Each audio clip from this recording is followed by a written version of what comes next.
یہ واقعہ حاجی عبدالوہاب صاحب کی بردباری اور فساد کے جواب میں محبت کی زندہ مثال کے طور پر بیان کیا جاتا ہے۔ خلاصہ سادہ مگر اثر رکھتا ہے۔ ریونڈ کا واقعہ ہے۔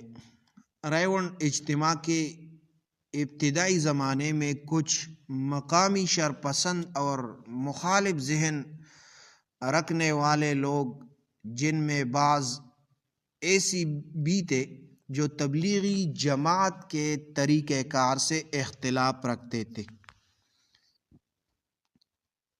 اجتماع کے موقع پر شور شرابہ، بدتمیزی اور خلل ڈالنا شروع کر دیا۔ مقصد یہ تھا کہ اجتماع بدنام ہو، ماحول خراب ہو اور لوگ ڈر جائیں۔ جب یہ بات حاجی عبدالوہاب صاحب تک پہنچی تو لوگ توقع کر رہے تھے کہ سختی کی جائے گی یا انتظامیہ بلائی جائے گی، مگر آپ رحمہ اللہ نے بالکل مختلف راستہ اختیار کیا۔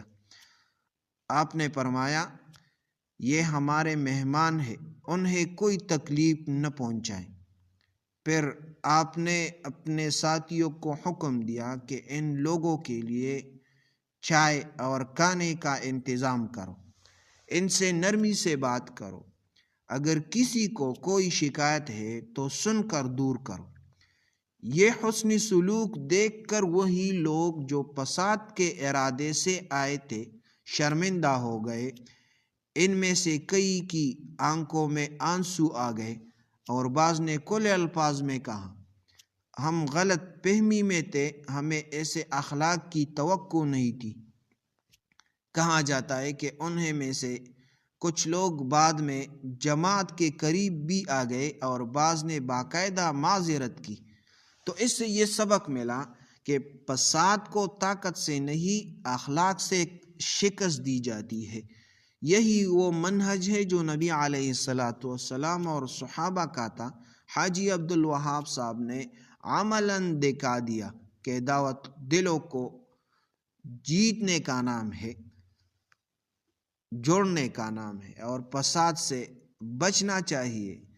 تو حاجی عبدالوہاب صاحب نے یہ راستہ اختیار کیا۔ یہ دوسروں کے ساتھ شیئر کرے تاکہ وہ بھی شرپسند اور اختلاف کرنے والوں سے اس طرح اختلاف کرے کہ وہ راضی ہو جائے اور